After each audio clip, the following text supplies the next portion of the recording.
ಅಮೆರಿಕದ ನ್ಯೂಯಾರ್ಕ್ನಲ್ಲಿ ಜೈಲಿನಲ್ಲಿ ಬಂಧಿಸಿರ್ತಕ್ಕಂಥ ಕ್ರಮವನ್ನು ವಿರೋಧಿಸಿ ದೇಶಾದ್ಯಂತ ಇವತ್ತು ಪ್ರತಿಭಟನೆಗಳನ್ನು ಹಮ್ಮಿಕೊಳ್ಳಲಾಗಿದೆ. ಅಂತಾರಾಷ್ಟ್ರೀಯ ಕಾನೂನಲ್ಲೇ ಸ್ಪಷ್ಟವಾಗಿದೆ, ಒಂದು ದೇಶ ಏಕಾಏಕಿ ಇನ್ನೊಂದು ದೇಶದ ಮೇಲೆ ಆಕ್ರಮಣ ಮಾಡ್ತಕ್ಕಂಥದ್ದು ತಪ್ಪು ಅಂತ. ಆದರೆ ಇವತ್ತು ಅಮೆರಿಕದ ಟ್ರಂಪ್ ಅವರ ಬಟ್ಟಂಗಿಗಳಾಗಿ ಯಾರು ಇಲ್ಲದೇ ಇದ್ರೆ ಅವ್ರ ಮೇಲೆ ದಾಳಿ ಮಾಡ್ತಕ್ಕಂಥ ಕೆಲಸಗಳನ್ನು ಮಾಡ್ತಾ ಇದ್ದಾರೆ. ಇವತ್ತು ಅಮೆರಿಕ ಆರ್ಥಿಕವಾಗಿ ಸಂಪೂರ್ಣ ಹದಗೆಟ್ಟಿದೆ.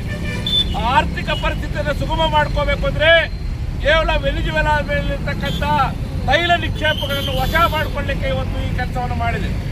ಅದು ಹೇಳ್ತಕ್ಕಂಥ ಮಾತೇನು, ಇವತ್ತು ಡ್ರಗ್ಸ್ ಮಾಫಿಯಾ ಜಾಸ್ತಿ ಇದೆ ವೆನಿಜುವೆಲಾ ಅಂತ. ಆ ಡ್ರಗ್ಸ್ ಮಾಫಿಯಾ ಜಾಸ್ತಿ ಇದೆ ಅಂದರೆ ವಿಶ್ವಸಂಸ್ಥೆಯಲ್ಲಿ ವಿಷಯ ತಂದು ವಿಶ್ವಸಂಸ್ಥೆಯಲ್ಲಿ ಅಂತಾರಾಷ್ಟ್ರೀಯ ಕಾನೂನಿನಲ್ಲಿ ಅದರ ಮೇಲೆ ಕ್ರಮ ಜರುಗಿಸಬೇಕು. ಅದನ್ನು ಬಿಟ್ಟು ಏಕಾಏಕಿ ರಾತ್ರಿ ಅವರು ಮಲಗಿದ್ರೆ ಆ ದೇಶದ ಮೇಲೆ ಬಾಂಬುಗಳಾಕಿ ಬೆಡ್ರೂಮಲ್ಲಿ ಇರ್ತಕ್ಕಂಥ ಅಧ್ಯಕ್ಷರು ಅವರ ಹೆಂಡತಿಯನ್ನು ಕಿಡ್ನಾಪ್ ಮಾಡೋದಿದೆಯಲ್ಲ, ಇದು ಅಮಾನವೀಯ ಕೃತ್ಯ. ಇದನ್ನು ನಾವು ಖಂಡನೆ ಮಾಡ್ತಾ ಇದ್ದೀವಿ. ಭಾರತ ದೇಶ ಯಾವತ್ತೂ ಕೂಡ ಯಾವುದೇ ಅನ್ಯಾಯ ನಡೆದಾಗ ಆ ಅನ್ಯಾಯವನ್ನು ಪ್ರತಿಭಟನೆ ಮಾಡಿದೆ. ಆದರೆ ನರೇಂದ್ರ ಮೋದಿ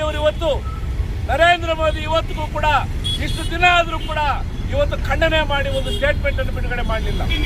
ಇವತ್ತು ಸಾಮ್ರಾಜ್ಯಶಾಹಿ ಅಮೆರಿಕ ಇವತ್ತು ವೆನಿಜುವೆಲಾ ಅಂತಕ್ಕಂಥ ದೇಶದ ಮೇಲೆ ದಾಳಿ ಮಾಡಿರೋದನ್ನು ಇಡೀ ಪ್ರಪಂಚದ ಎಲ್ಲ ದೇಶಗಳು ಖಂಡನೆ ಮಾಡ್ತಾ ಇದೆ. ಆದರೆ ಭಾರತ ದೇಶದ ಪ್ರಧಾನಮಂತ್ರಿಗಳು ಇವತ್ತು ಖಂಡನೆ ಮಾಡಲಿಕ್ಕೆ ಅವ್ರು ತಯಾರಿಲ್ಲ. ಯಾಕಂತ ಹೇಳಿದ್ರೆ ಅವ್ರಿಗೆ ಅಮೆರಿಕದ ವಿರುದ್ಧ ಮಾತಾಡೋಕ್ಕೆ ಭಯ. ಹಾಗಾಗಿ ಇವತ್ತು ಭಾರತ ದೇಶದ ಪ್ರಜೆಗಳಾಗಿ ಕೇಳ್ತಾ ಇದೀವಿ, ಎಲ್ಲೇ ಅನ್ಯಾಯ ನಡೀಲಿ, ಎಲ್ಲೇ ಅನ್ಯಾಯ ನಡೆದರೂ ಕೂಡ ಅದನ್ನು ಪ್ರತಿಭಟನೆ ಮಾಡಬೇಕಾಗಿದೆ. ಹಾಗಾಗಿ ಕೇಂದ್ರ ಸರ್ಕಾರ ತಕ್ಷಣ ಅಮೆರಿಕದ ಕೆಲಸವನ್ನು ಖಂಡನೆ ಮಾಡಬೇಕು ಅಂತ ಒತ್ತಾಯ ಮಾಡಬೇಕು ಅಂತ ನಾವು ಒತ್ತಾಯ ಮಾಡ್ತಾ ಇವತ್ತು ಈ ಒಂದು ಪ್ರತಿಭಟನೆಯನ್ನು ನಾವು ಚಿಕ್ಕಬಳ್ಳಾಪುರದಲ್ಲಿ ಕೂಡ ಮಾಡಿದ್ದೀವಿ. ಮುಂದಿನ ದಿನಗಳಲ್ಲಿ ಅವರು ಬಿಡುಗಡೆ ಮಾಡದೇ ಇದ್ರೆ ಎಲ್ಲ ಮಾನವೀಯ ಮೌಲ್ಯಗಳಿರ್ತಕ್ಕಂಥ ಜನರನ್ನು ಕ್ರೋಢೀಕರಿಸಿಕೊಂಡು ಮುಂದಿನ ದಿನಗಳಲ್ಲಿ ಈ ಸಾಮ್ರಾಜ್ಯಶಾಹಿಯ ವಿರುದ್ಧ ಹೋರಾಟವನ್ನು ಮತ್ತಷ್ಟು ಬಲಿಷ್ಠಗೊಳಿಸಬೇಕು ಅಂತಕ್ಕಂಥ ತೀರ್ಮಾನವನ್ನು ಮಾಡಲಾಗಿದೆ. ಎಡಪಕ್ಷಗಳು ಎಲ್ಲ ಪ್ರಗತಿಪರ ಸಂಘಟನೆಗಳು ಸೇರಿ ಭಾರತ ದೇಶಾದ್ಯಂತ ಇವತ್ತೇನು ವೆನಿಜುವೆಲಾ ದೇಶ ಸಾಮ್ರಾಜ್ಯಶಾಹಿ ಅಮೆರಿಕಾಗೆ ಹೇಗೆ ಧಿಕ್ಕಾರ, ವೆನಿಜುವೆಲಾ ಮೇಲೆ ದಾಳಿ ಮಾಡಿರೋ ಅಮೆರಿಕಾಗೆ ಹೇಗೆ ಧಿಕ್ಕಾರ.